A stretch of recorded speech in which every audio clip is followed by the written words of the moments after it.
অসমাপ্ত ভালোবাসা গল্প পার্ট ১৪। বেশি কথা না বলে গল্প শুরু করা যাক। নয়না পড়ার টেবিলে বই খুলে বসে আছে, কিন্তু একটা শব্দ ও পড়তে পারছে না। তার মস্তিষ্ক জুড়ে জিয়ানের কথাগুলো বাসা বেঁধেছে। নয়না ফোন নিয়ে তুষিকে কল করল। ব্রিলিয়ান্ট ছাত্রী পড়ার সময় আমাকে কল করল, এটা তো পৃথিবীর অষ্টম আশ্চর্য। চুপ থাক, আমার ভালো লাগছে না, পড়ায় মন বসছে না, সবকিছু অসহ্য লাগছে তুষি।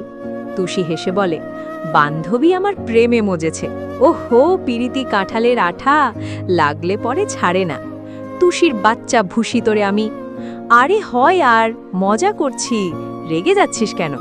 এটা বল, দুলাব্রোর সাথে সবকিছু ঠিকঠাক আছে? তুই কি এই বালের কথা ছাড়া অন্য কথা বলবি? না হলে কল কেটে দিব। বুঝলাম, তোর মুড এখন তেলের মতো। আমি যে কথাই বলবা পানির ছিটার মতো তুই ছ্যাত করে উঠবি। আমাকে পড়তে হবে, বল পড়ায় মনোযোগ কি করে আনবো? তুই মনে কর এই মুহূর্তে পড়ালেখা ছাড়া দুনিয়ায় কোনো কিছু তোর জন্য ইম্পর্টেন্ট না। পৃথিবীতে শুধু তুই আর তোর পড়ালেখা ছাড়া কিছু নেই। এটা মাইন্ডে সেট কর আর মনের দরজায় তালা দিয়ে মেধা খাটিয়ে পড়। তুষি, নয়নার কণ্ঠে কাতরতা। তুই ঠিক আছিস? নয়না, কি হয়েছে আমাকে বল, এত বিধ্বস্ত কেন শোনাচ্ছে তোর কণ্ঠ? নয়না বলল, আমার জীবনটা এমন হলো কেন? মনে হচ্ছে সাজানো গোছানো জীবনা হঠাৎ সুনামি এসে ধ্বংস করে দিয়েছে। তুই একটু বেশিই ভাবছিস। দেখ, বিয়ে ভাগ্যের ব্যাপার। তুই তো নিজেও জানতি না তোর এভাবে বিয়ে হবে বা এত তাড়াতাড়ি বিয়ে হবে, কিন্তু যা হয়েছে সেটা ধরে বসে থাকলে তো হবে না। বর্তমানে প্রাক্তন থাকাটা স্বাভাবিক। বেশিরভাগ ছেলে মেয়ে বিয়ের আগে রিলেশন করে, কারোটা সফল হয়, কারোটা হয় না। দুলাব্রোর প্রাক্তন তোর আপন চাচাতো বোন, এটা তোর জন্য মেনে নেওয়া সহজ না। তবে তুই আর দুলাব্রো ঠিক থাকলে অতীত তোদের সামনের জীবনে কোনো বাধা হবে না। নয়না নিজের মনের কথা বলতে চেয়েও বলতে পারছে না। মানুষ নিজের দুঃখ কষ্টের কথা কখনো প্রকাশ করতে পারে না, চাইলেও তা শব্দ হয়ে বের হয় না ভেতর থেকে। দুঃখগুলোকে চাপিয়ে রাখে হৃদয়ে। হৃদয় দুঃখের ভার না সইতে পেরে মনে মেঘ জমায়, চোখে বর্ষণ হয়। এই দুঃখের কোনো সঙ্গী নেই। নয়না ফোন কেটে আবার চেষ্টা করছে পড়ার। ফোনটা আবার সশব্দে বেজে উঠল। নয়না ফোনটা কানে ধরলে ওপাশ থেকে আওয়াজ আসলো, আই লাভ ইউ ডিয়ার রাঙা বউ। এইটুকু মাথাতে এত টেনশন না নিয়ে পড়ালেখা করো। তোমার প্লেন ড্রাইভার শুধু তোমার। জিয়ানের কথা শুনে নয়না অবাক হলো। একটা মানুষ এত রূপ কিভাবে দেখায়? আপনি আমার সাথে নাটক করছেন কেন? নয়নার কথায় স্পষ্ট রাগ ফুটে উঠেছে। জিয়ান মুচকি হেসে বলে, এসব কি বলো বেব? তোমার সাথে নাটক করব কেন? তোমার সাথে তো সিনেমা করব। একদম ফাউল কথা বলে মগজ খাবেন না। ধুর বাবু, আমি মগজ কেন খাবো? খেলে তো পুরো তুমিটাকে খাবো। অসভ্য লোক।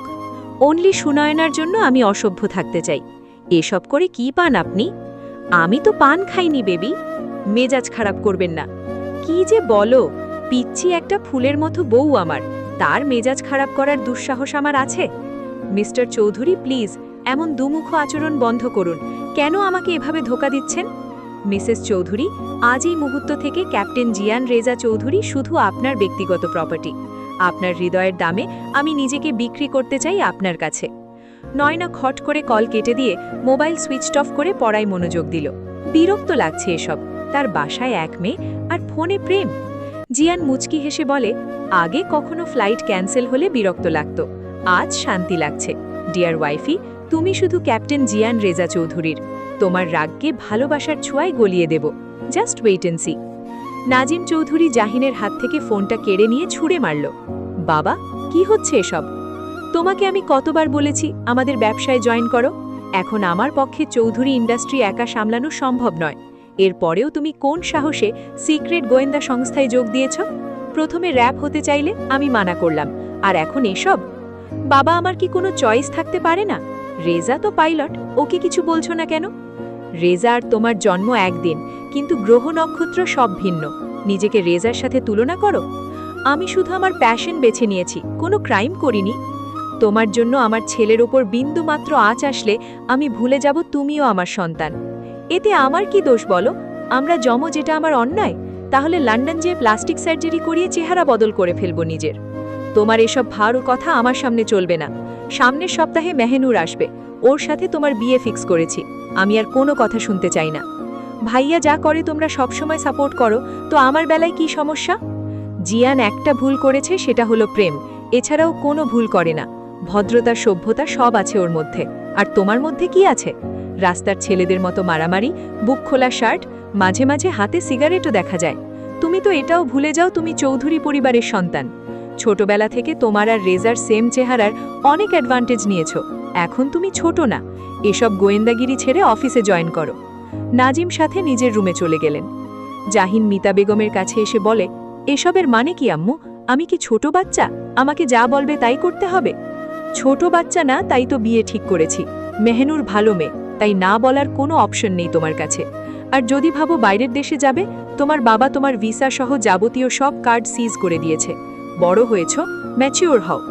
ভাইয়া একটা টুনি মেয়েকে বিয়ে করলো, সেটা ভুল না? তোমার ভাইয়া কি করলো সেটা না দেখে আজ পর্যন্ত তুমি কি কি অঘটন ঘটিয়েছ সেসব দেখো। রাগে জাহিনের ইচ্ছে করছে সব কিছু ভেঙে চুরমার করে ফেলতে, কিন্তু সে সাহস তার নেই, আর সে শিক্ষাও নেই। বাবা মায়ের সাথে বেয়াদবি করার দুঃসাহস তার নেই। তাই নিজের রাগ সংবরণ করে রুমে চলে আসলো। এসেই বক্সিং ব্যাগে পাঞ্চ মারতে লাগলো। অনিকেত সায়না সামনাসামনি বসে আছে। সায়না অনিকেতের হাতের উপর হাত দিয়ে বলে, আমার কি মনে হয় জানেন? আমি শুধু আপনার। অনিকেত দ্রুত হাত সরিয়ে নিয়ে বলে, দেখো, তুমি আমার বন্ধুর বোন, নয়তো ঠাটিয়ে দুটো চড় মারতাম। আমি সাধারণ একজন মানুষ, অতি সাধারণ, যার নিজের পিতৃ পরিচয় নেই। আমি আমার টাইপ কাউকে বিয়ে করব, যাকে বিয়ে করার জন্য আমার নিজেকে ছোট মনে হবে না। আমাকে বিয়ে করলে আপনাকে ছোট হতে হবে কেন? কারণ আমি অনাথ। তোমার বাসায় গেলে সবার আগে আমার বংশ পরিচয় জিজ্ঞেস করবে। আমি কোথায় পাবো বংশ পরিচয়? আমি বলবো, আমি আপনাকে ভালোবাসি, এটাই আপনার পরিচয়। পাগলামো করো না, জীবন এত সহজ না। সমাজে তোমাদের অনেক নাম ডাক, নিজের সম্মান আমার জন্য নষ্ট করবে না। আপনি আমাকে বিয়ে করবেন, এটাই শেষ কথা। করবেন মানে করতেই হবে। ভুলে গেছেন, আপনার ঠোঁট কিন্তু আমি স্পর্শ করে ফেলেছি, তাই আপনি আর কোনো মেয়ের হতে পারবেন না। আর একবার না না করলে পুরো শরীর তাজ করে দেব, কিন্তু তখন বউ পাবেন না আর এ জন্মে। অনেকে অবাক দৃষ্টিতে তাকিয়ে আছে সায়নার দিকে। মেয়েটা দেখতে ভারী মিষ্টি, কিন্তু আমার মতো ছেলের কাছে ওর বাবা মা কিছুতেই দেবে না। সমাজে বংশ পরিচয় না লাগলেও পিতৃ পরিচয় লাগে। আমার কাছে তো কোনোটাই নেই। সেবর যখন মেয়ে দেখতে গিয়েছিলাম, কত ছোট করেছিল তারা আমাকে। আচ্ছা, অনাথ হওয়াটা কি দোষের?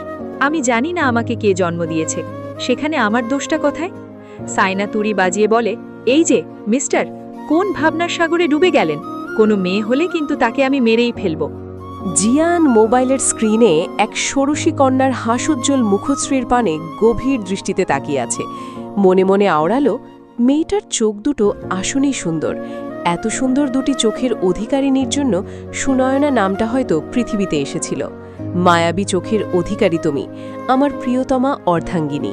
হঠাৎ কিছু একটা ভেবে হেসে ফেলল। প্রেমে পড়লে ম্যাচিওর পুরুষও বোকা বোকা কর্মকাণ্ড করে বসে, আর সেখানে তো বাচ্চা একটা মেয়ে, সে তো করবেই নির্বিঘ্নিরই। কিছুক্ষণ পূর্বের কথা, জিয়ান ফ্লাইট ক্যান্সেল হওয়ায় সে মিটিং বোর্ড থেকে বের হয়ে চেয়ারে বসতেই তার ফোনে জাহিনের হোয়াটসঅ্যাপ অ্যাকাউন্ট থেকে কল আসে। জিয়ান রিসিভ করে বলে, কি ব্রো, হঠাৎ স্মরণ করার কারণ কি? জাহিন বলল, তোমাকে কল দিতে কি আমার কারণ লাগবে? তা লাগবে না, কিন্তু তুই তো দরকার ছাড়া কল করিস না। আমি প্লাস্টিক সার্জারি করিয়ে চেহারা পরিবর্তন করে ফেলব। কি বলছো এসব? মাথা ঠিক আছে নাকি ছাইপাশ খেয়েছ? আমার মাথা একদম ঠিক আছে, আমি ওসব খাই না। মাঝে মাঝে সুখ টান দেই, এই যা বদ অভ্যাস। বাবার হাতে ঝাড় খেয়েছিস? এবার কাহিনী কি? ওসব বাদ দাও, নতুন কাহিনী শোনো। আচ্ছা শুনছি, বল। তোমার বউয়ের নাম কি? সুনয়না তালুকদার। কেন, বউ তোমারই ঝাড়ে নেই? আর বলিস না, বাচ্চা মানুষ, মুড কখন কি হয় বোঝা মুশকিল। কিন্তু এসব কথা কেন? তোমার বউ তোমাকে তুমি ভেবে সেই ঝাড়া ঝেলেছে, আর গতকাল তো যা হয়েছে, এরপর তোমার কাছে ডিভোর্স চাইনি? জিয়ান কিছুক্ষণ চুপ করে থেকে বলে, তোর সাথে ওর দেখা হয়েছে, এরপর কি হলো? জাহিন সবটা খুলে বলল। জিয়ান হেসে বলে, তুই তাড়াতাড়ি চেহারা বদল কর, নয়তো দেখা যাবে বউ বদল হয়ে যাবে। জাহিন বলে, তুমি এই বাচ্চা মাইয়া বিয়ে করবা, আমি তো আমার কল্পনায় কল্পনা করি নাই। চুপ খাক, ওই বাচ্চা মেয়ে তোর ভাবি, সম্মান দিয়ে কথা বলবি। সম্মানিত বাচ্চা মেয়ে সুনয়না তালুকদার আমার ভাবি। জিয়ান হেসে বলে, আচ্ছা এখন রাখি, আগুনে একটু পানি ঢেলে আসি, নয়তো সেই আগুনে আরেকজন আমাকে পুড়িয়ে ছাই করে ফেলবে। জাহিনের কল কেটে নয়নাকে কল করে। যদিও পুরো কথা বলার সময় হয়নি, তবে অভিমানী নয়নাকে জিয়ানের কেন যেন খুব ভালো লাগছে। জিয়ান নয়নার হোয়াটসঅ্যাপে টেক্সট পাঠালো, ভালোবাসাকে ততক্ষণ ভালোবেসো না যতক্ষণ ভালোবাসা তোমাকে ভালো না বাসে। যখন ভালোবাসা তোমাকে ভালোবাসবে তখন ভালোবাসাকে এত ভালোবাসো তোমার ভালোবাসা যেন অন্য কাউকে ভালোবাসতে না পারে। এরপর আরেকটা টেক্সট পাঠালো, ভালোবাসা ভালো থাকে ভালোবাসার যত্নে, ভালোবাসাকে ভালোবাসা দিয়ে আগলে রাখতে হয়। নয়না প্রায় 4 ঘন্টা একটানা পড়ল। জাহানারা বেগম নয়নার সামনে 1 গ্লাস দুধ, একটা সেদ্ধ ডিম, 4-5টা খেজুর নিয়ে দাঁড়িয়ে আছে। আম্মু, আমি কিছুতেই খাবো না, এখন আমার একদম মুড নেই। কেউ মুডের জন্য খায় না, খাবার খেতে হয় স্বাস্থ্যের জন্য। নয়না জাহানারা বেগমের দিকে তাকিয়ে বলে, আম্মু আমি খাবো, তবে আমার একটা কথা রাখবে? আগে খেয়ে নাও তারপর বলো। নয়না খাবারটা শেষ করে বলে, আমি কিন্তু আবার বিয়ে করব, এটা তোমাকে মানতেই হবে। কে একজন আসলো বিয়ে করলো, এমন বিয়ে মানি না। এসব কথা ভাবতে বলেছে কে? এসব কথা বাদ দিয়ে পড়ালেখা করো, আর একটা এক্সাম আছে, এটা শেষ হলেই আমরা চট্টগ্রাম যাব। আম্মু, বিয়ে কিন্তু আরেকটা করবই, আমি ওই ব্যাডার সাথে যাবেই না, কিছুতেই না। তোমার বিয়ে হয়ে গেছে, আর তাছাড়া তুমি নিজেই শ্বশুরবাড়ি যাওয়ার জন্য পাগল, তোমাকে দ্রুত পাঠিয়ে দেব তোমার বাসায়। এটাই আমার বাসা, আমি এখানেই থাকব। দেখা যাবে, এবার একটু ঘুমাও, মাথা ঠান্ডা থাকবে। জাহানারা বেগম চলে যেতেই নয়না নিজের ফোন সুইচ অন করল। ডেটা কানেক্টেড হতেই দ্য হিটলার ড্রাইভার দিয়ে সেভ করা নাম্বার থেকে টেক্সট। নয়না মনোযোগ দিয়ে লেখাটা পড়ল, তারপর হাসির রিয়াকশন দিল। এরপর লিখল, ভালোবাসা দিয়ে ভালোবাসার খিচুড়ি রান্না করে ভালোবাসা দিয়ে ভালোবেসে খেয়ে নিন। জিয়ান তখন অ্যাক্টিভ ছিল। নয়নার রিপ্লাই দেখে বলে, ছেমরি আস্তা বিটলা, 4 আনা মাথায় 16 আনা দুষ্টুমিতে ভর্তি। জিয়ান রিপ্লাই করল, ও আমার ভালোবাসা, আসো তোমাকে ভালোবেসে খিচুড়ি রান্না করে ভালোবাসায় সিক্ত করে ভালোবেসে খেয়ে নি। নয়না রাগে ইমোজি দিয়ে বলে, আজ নয়না, গতকাল নীলাঞ্জনা, এরপর কে হবে আপনার ভালোবাসার খিচুড়ি? জিয়ান হাঁ হাঁ রিয়্যাক্ট দিয়ে বলে, একবার আসি, তোমাকে ভালোবেসে চাটনি বানিয়ে খেয়ে বুঝিয়ে দেব, এরপর মরণ পর্যন্ত আমার ভালোবাসা তুমি। আইছে আমার রসের কথা নিয়ে, ওসব শুকনো কথায় নয়না গলে না। তো নয়নার জন্য কি ভেজা কথা লাগবে? লিটল বেবি, ওসব ভেজা কথা নিতে পারবে তো তুমি? আপনার শুকনো কথা ভেজা কথা সব একটা গ্লাসে ঢেলে খেয়ে নিন, কোনোটাতেই নয়না গলবে না। আমি ছুঁয়ে দিলে পরে অকালেই যাবে ঝরে, গলে যাবে যে বরফ গলে না। নয়না লিখল, কারো একদিন হবেন, কারো 1 রাত হবেন, এর বেশি কারো রুচি হবে না। জিয়ান স্যান্টি ইমোজি দিয়ে বলে, বুঝেছি, বউটাকে ছুঁয়ে দিয়ে বোঝাতে হবে একবার তার হলে আমি আর কারো হব না। নয়না রিপ্লাই করে, ব্যাডা মানুষ এক্সও চায়, নেক্সটও চায়, আবার প্রেজেন্টও ঠিক রাখে। এরপর সাথে সাথে ডেটা অফ করে দিল। নয়না উঠে আয়নার সামনে দাঁড়িয়ে তার লম্বা চুলগুলো চিরুনি করতে করতে বলে, হেই সুনয়না, তুমি সিন্ডারেলা, তোমার রাজকুমার অবশ্যই আসবে আর তোমাকে উড়িয়ে নিয়ে যাবে। শালার ড্রাইভার, তুই সারা জীবন গলা বেচেই খাবি, তোর কপালে তো সিন্ডারেলা জুটবে না। জিয়ান নয়নার টেক্সটের দিকে তাকিয়ে হাসল, মনে মনে কিছুটা ক্ষুব্ধ হলো। সে চাইছিল নয়না তাকে রেগে একবার বলুক, মিস্টার প্লেন ড্রাইভার, আপনি একদমও ভালো না, শত শত রাগ অভিমান করুক, তবুও কেন যেন নয়নার এই প্লেন ড্রাইভার ডাকটা ভীষণ মিস করছে জিয়ান। অথচ এই ডাকটা একসময় সবচেয়ে বিরক্তকর ছিল। ভালোবাসলে প্রেমিকার বিরক্তিকর কথাও কত মধুর মনে হয়। লাবিব নীলাঞ্জনার কোলে মাথা রেখে শুয়ে আছে। নীলাঞ্জনা ভেবেছিল এবার সব কিছু নর্মাল হয়ে গেছে, লাবিব নিজেকে শুধরে নিয়েছে, এই কয়েকদিন এবাড়ির সবাই তার সাথে ভালো ব্যবহার করেছে। লাবিব নীলাঞ্জনার হাত আঁকড়ে ধরে বলে, নীলু, আমাদের ব্যবসায় বিশাল বড় এক লস হয়েছে, মনে হচ্ছে আমাদের এই বাসাটা বিক্রি করে দিতে হবে। নীলাঞ্জনা বলল, ব্যবসায় ভালো খারাপ উভয় সময় আসে, এসব কোনো ব্যাপার না, আমরা সবাই মিলেমিশে ঠিক করে নেব আবার। লাবিব মনে মনে রাগ হলো, সে ভেবেছিল নীলাঞ্জনা বলবে আমার বাসা থেকে সাহায্য আনব। লাবিব আবার ডাকল, নীলু, তুমি চাইলে কিন্তু আমাদের সমস্যার সমাধান করতে পারো এক তড়িতে। কি বলো, কিভাবে? মাত্র 25 লাখ টাকা, তোমার বাবা চাচাদের হাতের ময়লা, তুমি একবার তাদের সাথে কথা বলে দেখো। নীলাঞ্জনা নিজের হাত সরিয়ে নিল, রাগ দেখিয়ে বলল, দরকার পড়লে তোমার সাথে রাস্তায় থাকবো, তবুও ওই বাড়ি থেকে কোনো সাহায্য আনব না। লাবিব উঠে দাঁড়ালো, তার চেহারায় রাগ স্পষ্ট। নিজের রাগ সংযত করে বলে, দেখো, তুমি ওই বাড়ির মেয়ে, তুমি আমাদের বিপদে এতটুকুও হেল্প করতে পারবে না? নীলাঞ্জনা উঠে দাঁড়ালো, লাবিবের দিকে তাকিয়ে বলে, আমার দ্বারা এসব সম্ভব না, তুমি যা বলো আমি করব, কিন্তু কিছুতেই ওই বাসায় টাকার কথা বলতে পারবো না। তোর ওই বাসায় টাকার কথা বলতে হবে না, চল হোটেলে তোর শরীর বেচে টাকা কামাবো। জাহিন মান্নাতের সামনে বসে আছে, মান্নাত মাথা নিচু করে বসে আছে। জাহিন শান্ত সোয়াই বলে, সত্যিটা তোমাকেই বলতে হবে, তাই চুপ করে না থেকে সত্য বলো, আর আমি চাইছি না তোমাকে এ দেশে রাখতে, তোমার সব কাগজপত্র ঠিক করতে দিয়েছি, তোমাকে বাইরের দেশে সেটেলড করে দেব, সেখানে নিরাপদ থাকতে পারবে। তার আগে বলো, আজান ছেলেটার সাথে তোমাদের পরিবারের কি সম্পর্ক? দেখো, তুমি আমাদের সঠিক তথ্য না দিলে আমরা তোমাকে কোনো রকম সাহায্য করতে পারবো না। অন্তর বলল, দেখ জাহিন, আমার মনে হচ্ছে এই মেয়েটা আমাদের কাছ থেকে বড় কোনো সত্যি কথা গোপন করছে। তুই আমাকে অনুমতি দিলে ওকে আমি পুলিশের হেফাজতে দিয়ে আসব। অন্তর কথা শেষ করার আগেই জাহিম বলল, এদিকে কেউ আসছে মনে হচ্ছে। এই মেয়ে দ্রুত ওয়াশরুমে লুকিয়ে পড়ো। মান্নাত ওয়াশরুমে লুকিয়ে পড়ল। সে এখন এই প্রশ্নের কি উত্তর দেবে? তার যে এই জঘন্য সত্যি প্রকাশ করার সাহস নেই। আচ্ছা, এমন ভয়াবহ কালো অতীত কেন আবার ফিরে আসছে? কেন এই অধ্যায় জীবন থেকে মুছে যাচ্ছে না? নয়নার আজকে শেষ এক্সাম ছিল। হল থেকে বের হয়েছে ঘণ্টাখানিক আগে। সবার সাথে শেষবারের মতো দেখা করতে গিয়ে কান্না করে দিয়েছে নয়না। সবার চোখেই অশ্রু। স্কুল লাইফের 10টা বছর একসাথে কাটানোর পর এই হল থেকে বের হয়ে এরপর কার গন্তব্য কোথায় হবে কারোর জানা নেই। জীবনের স্রোতে চেনা মুখগুলোর সাথে আর কখনো কোনো বাঁকে দেখা হবে কিনা তাও জানা নেই। স্কুল লাইফ হয়তো জীবনের সবচেয়ে সুন্দর অধ্যায়। এরপরের জীবন কি এত মধুর হয়? নয়না তুষির হাত শক্ত করে ধরে রেখেছে। তুষি কাঁদছে। এই তুষি, তুই কাঁদছিস কেন? তুই কিন্তু হারিয়ে যেতে পারবি না। শোন, আমরা একই কলেজে ভর্তি হব। তোর বাসা তো আমার বাসা থেকে মাত্র আধ ঘন্টার দূরত্ব। তুই কাঁদছিস কেন? তুষি নয়নাকে জড়িয়ে ধরল। তুষির মনে কিছু একটা চলছে। কিছু কথা বলতে যেও তুষি তার শব্দরূপে মুখ থেকে বের করতে ব্যর্থ হলো। তুষির বাচ্চা ভুসি, বেশি ঢং করলে তোকে কিন্তু ময়না ফুপির ছেলের বউ করে ফেলব। তুষি মেকি হেসে বলে, নয়না, একটা কথা বলবো? একটা? 1000টা বল ভুসি। বিয়ে একটা পবিত্র বন্ধন। তুই হেলায় খেলায় সেটা নষ্ট করিস না। চেষ্টা কর ভাইয়ার সাথে সবকিছু স্বাভাবিক করে নিতে। তোর আমাদের ক্লাসের নিতুর কথা মনে আছে? কোন নিতু? ওই যে ওর বাবা ভ্যান চালাতো, অসচ্ছলতার কারণে ওর বাবা ওকে ক্লাস 8-এ থাকতে বিয়ে দিয়ে দেয়। ওই নিতুর 2টো ছেলে মেয়ে। তুই তো ওর চেয়ে বড়। দেখ নয়ন, জীবন এত সহজ না। মেয়েদের জীবন তো আরও বেশি কঠিন। তুই এত গভীর কথা কবে শিখলি? আগে তো আমাকে বলতি উপন্যাস পড়ে পড়ে আমি দাদি আম্মাদের মতো জ্ঞান দিই। হঠাৎ তোর কি হলো তুষি? নয়না, তুই জানিস বয়স আমাদের কোনোদিন বড় করতে পারে না। আমরা তো বড় হই বাস্তব জীবনে হোঁচট খেলে। তখন দেখা যায় 16 বছরের 12 অনেক বেশি মনে হয়। চুপ কর, আর আউলফাউল কথা শুনবো না। চোখ বন্ধ কর। তুষি চোখ বন্ধ করতেই তুষির হাতে একটা ব্রেসলেট পরিয়ে দিল। তুষি নয়নাকে জড়িয়ে ধরে বলে, তোকে খুব মিস করব রে নয়ন। নয়ন, মনে রাখিস চিরজীবন কেউ পাশে থাকে না। কেউ চলে গেলে ভেঙে পড়বি না। জীবনে মানুষ আসবে যাবে, আপন মানুষও হারাতে হয় আমাদের। ভালো থাকিস নয়ন। নয়নার মনটা কেমন বিষিয়ে উঠল। তুষির কথাগুলো এত ভারী ছিল যে নয়নার হৃদয়কে নাড়িয়ে দিয়েছে। নয়না তুষি বলে ডাকল। তুষি পিছু না ফিরে দ্রুত চলে গেল। নয়না গাড়িতে উঠে বসল। তার মন খারাপ, ভীষণ মন খারাপ। তুষিরও কি মন খারাপ ছিল?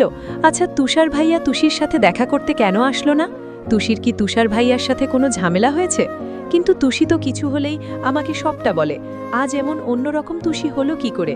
বাসায় এসে ফাইল রেখে সোফায় গা এলিয়ে দিয়ে চিৎকার বলে, আম্মু পানি। মোবাইলটা টেবিলে রেখে গিয়েছিল। অলসতা কাটিয়ে উঠে মোবাইল আনলো নিজের রুম থেকে। ডাটা অন করে তুষিকে কল করল। ওপাশ থেকে বলছে নাম্বার সুইচড অফ। এরই মধ্যে জিয়ানের কল আসলো। নয়নার এমনিতেই মুড অফ, তার উপর জিয়ানের কল দেখে আরও রেগে বোম হয়ে গেল। রিসিভ করে বলে, মেয়েদের লাইনে দেখলেই বুঝি কল করতে ইচ্ছে করে? সারাক্ষণ কি এসবই করেন? জিয়ান হেসে বলে, তা মেজাজ এত হট কেন?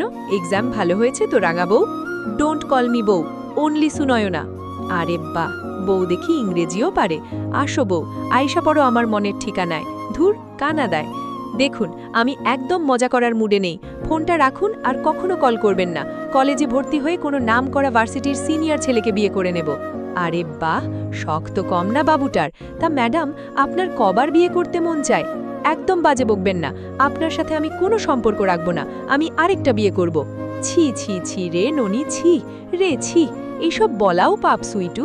তুমি জিয়ান রেজা চৌধুরীর ওয়াইফ। যতদিন জীবিত আছো তুমি মিসেস চৌধুরী হই বাজবা বেব। চুপ, একদম চুপ। আমার জীবন আমি ডিসাইড করব। আমি কিভাবে বাঁচব। আমি আরেকটা বিয়ে করব, মানে করবই। বুঝছি, ময়নার মা ভদ্র ভাষায় কইলে তুমি শুনবা না।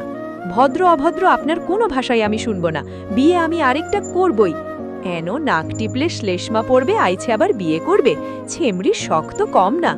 ছেমড়ি আবার কি শব্দ? আমগো দেশের জাতীয় শব্দ বেবি। আমগো দেশের বুলি, তমগো দেশের গালি। নয়নার আগে ফোন কেটে দিল। চিৎকার করে বাড়ি মাথায় তুলে ফেলছে। জাহানারা বেগম এসে বলে, কে মরছে? গরুর মতো হাম্মা হাম্মা করছিস কেন? আম্মু, আমি বিয়ে করব আম্মু। আমাকে ভালো একটা সুদর্শন ছেলে দেখে বিয়ে দিয়ে দাও। তুমি না দিলে আমি নিজেই খুঁজে নিব। এক চড় মেরে চাপার দাঁত সব ফেলে দেব। যা, রুমে গিয়ে ব্যাগ গোথা, সন্ধ্যের বেরোবো চট্টগ্রামের উদ্দেশ্যে। একটা কথাও মুখ থেকে বের করবি, সাথে সাথে মায়ের পড়বে। নয়না ধূপধাপ পা ফেলে রুমে চলে আসলো। কত বড় সাহস, আমারে ছেমড়ি কয়? শ্বশুরের ছেলের বাচ্চা, তোরে খালি সামনে পাই। তোর কিমা বানিয়ে স্বামী কাবাব যদি না বানিয়েছি তাহলে আমার নাম, বলেই চুপ হয়ে গেল। ধুর, ভাল লাগে না, মায়েরা সবসময় খালি বাহাদুরি দেখায়। জিয়ান আয়নার সামনে দাঁড়িয়ে হাসছে। কত বছর পর কারোর সাথে এইভাবে কথা বলল। বউটা নিজে আতপাগল, আমাকে পুরো পাগল করে ছাড়বে। যত রাগ করার করে নাও রাঙা বউ, খুব তাড়াতাড়ি দেখা হচ্ছে তোমার সাথে। সব অভিমান ভেঙে দেব ভালোবাসা দিয়ে। পিচ্ছি একটা সুইট কিউট বউ আমার।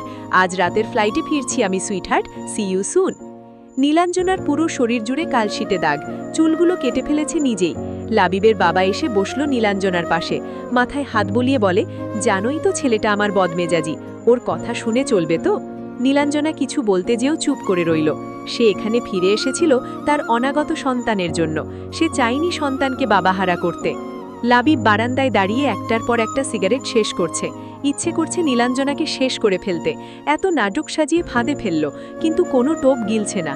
সোনার ডিম পাড়া হাঁস যদি ডিমই না দেয় তাহলে তাকে রেখে কি করব? জাহিন তার ফেভারিট খাবার হাঁসের মাংস আর ভুনা খিচুড়ি খাচ্ছে মনোযোগ দিয়ে। মিতা বেগম জাহিনের পাশে বসে বলে, তুই কি আমাদের একটা কথাও শুনবি না? আমরু, পছন্দের খাবার খাচ্ছি, খেতে দাও তো মন মতো। আজ মেহনুর দেশে ফিরবে, তুই ওকে এয়ারপোর্ট থেকে রিসিভ করবি। জাহিন মনে মনে বলে, এক আপদ বিদায় করতে পারিনি এখনো, আরেক আপদ এসে হাজির হচ্ছে। কিরে, কিছু বল। মেহনুর আমাদের বাসায় কেন আসবে আম্মু? ওর দাদা বাড়িতে যেতে বলো। জাহিন, ওকে পিক করব, কিন্তু বিয়ে টিয়ে করতে পারবো না। কিন্তু তুই বিয়ে করবি কি? তোর মতো বাউন্ডুলে ছেলেকে মেহনুরের মতো মেয়ে বিয়ে করতে রাজি হবে নাকি? তোর বাবা চায়, কারণ যেমন দেখতে তেমন তার শিক্ষা। বিজনেস নিয়ে পড়াশোনা করেছে, ওদের ব্যবসা এখনও একা চালায়। তোর মতো গুন্ডাগিরি করে এমন ছেলেও মেয়ে বিয়ে করবে কোন দুঃখে? জাহিন ধীরে ধীরে খাচ্ছে, কারণ মিতা বেগম সরলেই প্লেট ফুল করে মান্নাতের জন্য খাবার নিয়ে যাবে। মান্নাত কিছুতেই বলতে চাইছে না তার কালো অতীত, কিন্তু অতীত তো তার পিছু ছাড়ছে না। সেই জঘন্য অতীত কিভাবে রিভিল করব আমি?